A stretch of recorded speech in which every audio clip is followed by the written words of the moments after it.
años que estuve sentado en la silla, mi lugar de buscar a Dios era ¿dónde? En el altar. Y si no había hueco para mí, yo le decía, con su permiso, hermano, échese para el lado y échese para el lado porque aquí voy yo. Y nos metíamos ahí apretados, pero ahí estaba yo en el altar. Eso de que no hay lugar para el altar, eso que no hay lugar para el altar, esa excusa para mí no existía. Era mejor que hubiera lugar para mí en el altar. Si yo veía a dos hermanos muy espatarrados así, muy cómodos en el altar, por favor, una de las piernas, ciérralas que yo voy a meterme en esta esquina.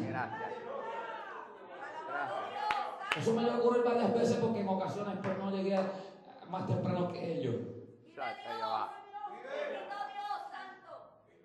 Yo quisiera que todos los que están aquí entendieran esto. Yo sé que el altar de aquí es chiquito, pero a veces la gente no viene al altar no porque el altar es chiquito, es porque están lejos del altar de Dios. Y por estar lejos del altar de Dios, el altar de la iglesia no les llama la atención.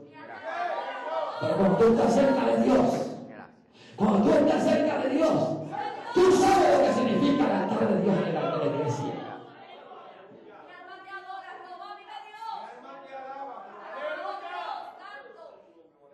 Ofrece al Señor que el día que no tengo una iglesia, que no tengo un altar que sea del largo desde allá hasta acá. A ver cuál es la excusa que me van a dar. No amén al Señor, porque el Señor lo está buscando gente quebrantado en el altar. Uno dice muy bajito, otro dice muy alto. No sabemos cómo complacer a todos. Hay que dejarlo del tamaño que está. Al que le queda bajito, que se estrecha. Al que le queda alto, pues de todas maneras. Que le queda bajito, que se ñangote. Al que le queda alto, que se estreche. Gloria a Dios. La Biblia dice que antes que subiera este grupo de personas que encontramos en el libro de Esdras capítulo 2, estos son los hijos de la provincia que subieron del cautiverio, dice el versículo 2, los cuales vinieron con Zorobabel. Oiga esto bien, subieron porque Dios despertó el espíritu de Ciro, pero acuérdense que no ocurrió hasta que Daniel hizo una oración de humillación ante la presencia de Dios. Ese es el primer grupo que sale del cautiverio. El segundo grupo que sale del cautiverio, hermanos, sale con Esdras, en el libro de Esdras capítulo 7.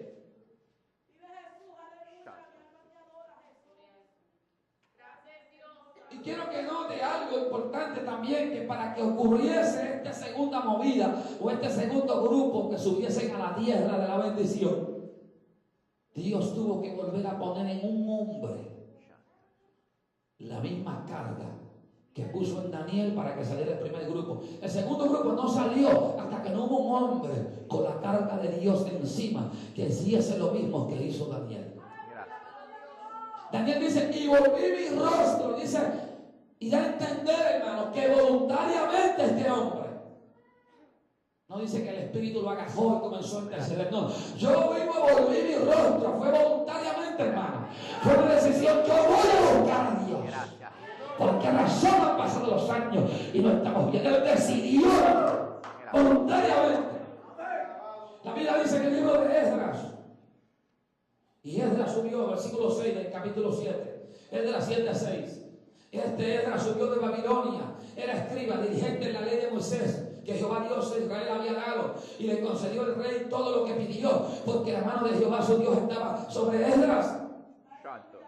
Ahora dice la Biblia, y con él subieron a Jerusalén algunos de los hijos de Israel y de los sacerdotes, levitas, cantores, porteros y sirvientes del templo. En el 7º año el rey Artajerjes, y llegó a Jerusalén en el mes 5 del año 7 del rey, porque el día primero del primer mes fue el principio de la partida de Babilonia, y el primero del mes 5 llegó a Jerusalén, estando con él la buena mano de Dios. ¿Por qué, hermano? ¿Por qué? ¿Por qué? ¿Por qué ocurrió esto? ¿Por qué la mano de Dios estaba sobre él? ¿Por qué la gracia de Dios lo respaldó? ¿Por qué Dios estaba con él?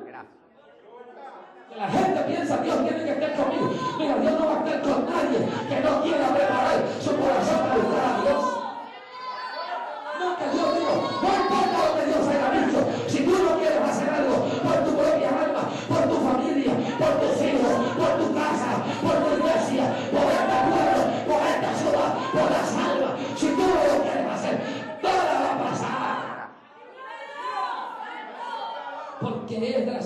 preparado. Esdras había preparado. Él sacó tiempo, se levantó por la mañana, se declaró en ayuno, buscó la escritura, preparó su corazón para buscar a Dios y para cumplir la palabra de Dios. ¿Por qué Dios lo usó? Dios lo usó a él porque lo vio quebrantado. Porque preparó su corazón para inquirir la ley de Jehová y para cumplirla. Hermano, este hombre buscaba la escritura. Si la escritura decía que hay que hacerlo así, así se iba y lo hacía. Se levantaba el otro día y leía algo de la escritura y la escritura decía así, se levantaba y lo hacía, porque no solamente se preparó con conocimiento teológico para expresar la ley de Dios, sino que se preparó para vivirlo, se negó a sí mismo, fue quebrantado por Dios en el proceso de Dios, por la palabra de Dios, fue quebrantado por Dios en el proceso de Dios, por el conocimiento de Dios. Yo no sé qué es lo que pasa con la gente, que el conocimiento de Dios no provoca en ellos, aleluya, un quebrantamiento. Pero cuando una persona prepara su corazón para buscar a Dios, la palabra de Dios lo quebranta, la palabra de Dios lo guía, la palabra de Dios lo pone en el lugar que Dios lo quiere. Bendito Dios, adoramos Jehová. ¿Cuántas personas han dicho eso está demasiado duro, demasiado difícil de soportarlo? Tú sabes que en nuestra vida no hay quebranto a menos que Dios no nos dé con esa palabra fuerte. Porque Jesús cuando hablaba decía, está dura esta palabra, porque Cristo sabía que aquella generación no quería humillarse. Jeremías 29, 23, 29. No es mi palabra como fuego, dice Jehová, y como martillo que ¿qué? ¿Que quebranta qué? ¿Y quiénes son esas piedras? ¿Los inconversos?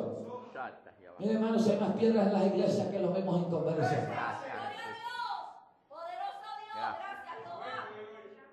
Lo que una persona hace año tras año escuchando mensajes y no decide buscar a Dios de una vez por todas, es porque es una piedra, es más que una piedra, es un peñón. Están las piedritas, las piedras y los peñones, esos son los peñones.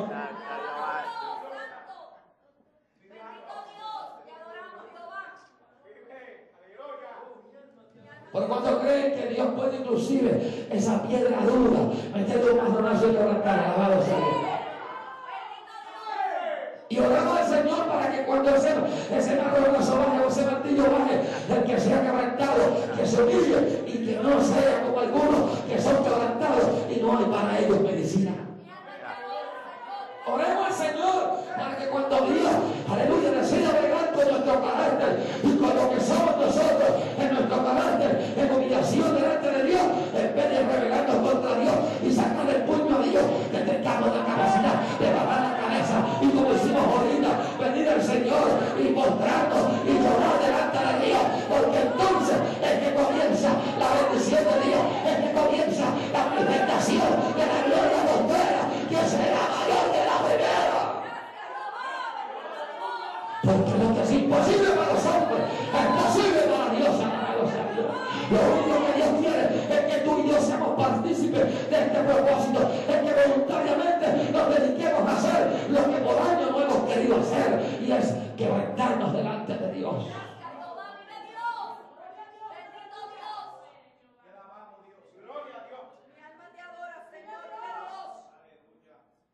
Si no hubiera sido porque Esdras se fue y se humilló. Capítulo 8, versículo 21 dice la Biblia. Y me reuní junto al río Aba. ¿Y qué dice? Y ayuné a Dios. ¿Y por qué ayuné? Por protección, por camino derecho. ¿Por qué ayuné? Porque ya había dicho al rey que los que Jehová estaban con Jehová no tenían temor de ningún mal. Y tuve vergüenza de decirle que me mandara 2 o 3 capitanes de guerra para que nos defendiesen. Y ayudé a Dios, y oré a Dios, y clamé a Dios. ¿Y qué hizo Dios? Y Dios me fue propicio. ¿Por qué Dios no fue propicio a ese hombre? ¿Por qué? Porque ese hombre estaba humillado, quebrantado ante la presencia de Dios. ¿Tú no crees que se puede cumplir en ti? Sí se puede cumplir en ti. No, que eso que Dios tiene que llamarme. No, Dios te llamó hace rato. Tú lo que tienes que hacer, lo que hicieron esta gente. Humillarse. Humillarse. trajo un gran avivamiento de la ley de Dios en Jerusalén cuando llegó allí. Y no tengo tiempo para hablar de todo el libro de Esdras, hermano, eso es grandísimo ahí lo que pasó. Pero en un día, en mediodía, leyó la escritura, desde por la mañana hasta por la tarde. ¿Tú sabes lo que la gente hicieron? Los pequeños y los grandes se tiraron de cabeza y pusieron sus rostros en la tierra y comenzaron a llorar y a buscar a Dios. Porque si tú y yo queremos llevar a otros a buscar a Dios, no lo vamos a hacer hasta que nosotros estemos buscando como Él quiere. Nosotros nunca podremos lograr en otras personas lo que no hemos logrado en nosotros mismos. Cuando digo nosotros no podemos lograr en otras personas, es que el Espíritu Santo no va a respaldar la vida de nadie que no esté dispuesto a hacer lo que Él dice que está haciendo o lo que Él le dice a otros que hagan cuando Él mismo no lo está haciendo. Para que el Espíritu Santo venga y trabaje en lo que le oyen, lo que tú hablas, lo que tú dices, es porque tú tienes que estar haciéndolo. Porque ya dijimos claramente que Dios no comparte su gloria con nadie y tampoco participa de pecados ajenos.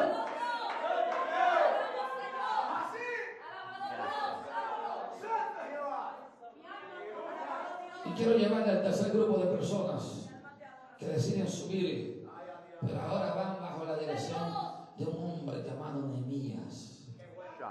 Y todo esto, hermano, está a una distancia de alrededor de casi 100 años.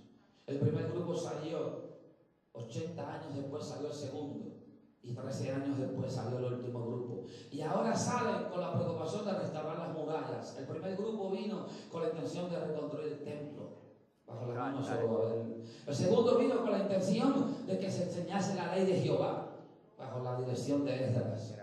El tercero vino con la intención de levantar las murallas caídas bajo la dirección de Nehemías. ¿Y usted sabe algo peculiar que hay en los tres?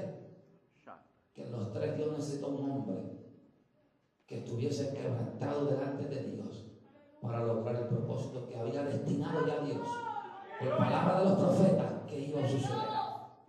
Leemos Nehemías capítulo 1 y con esto cierro este mensaje. Gloria al nombre del porqué del quebrantamiento. Mire, si no hay quebrantamiento, se lo voy a resumir en estas palabras: no hay nada.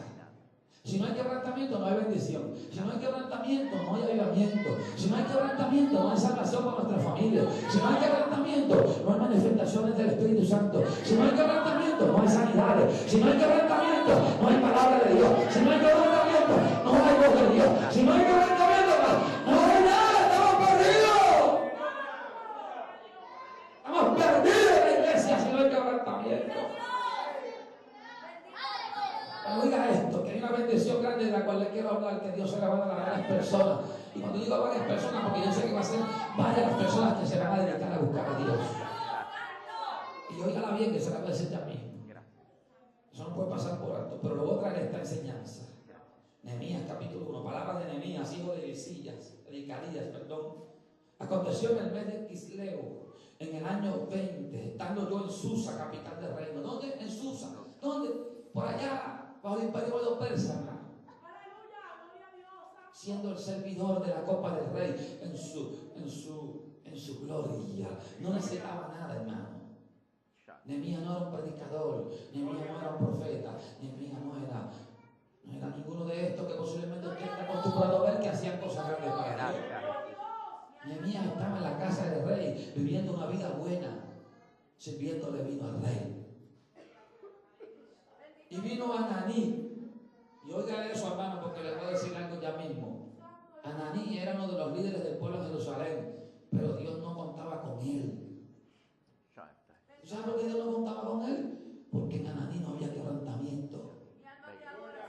Si buscamos la Biblia en Nehemías capítulo 7, dice: luego que el muro fue edificado y colocadas las puertas y fueron señaladas porteros y cantores y levitas, mandé a mi hermano Ananí y a Ananías, jefes de la fortaleza de Jerusalén. Eran los jefes de la fortaleza.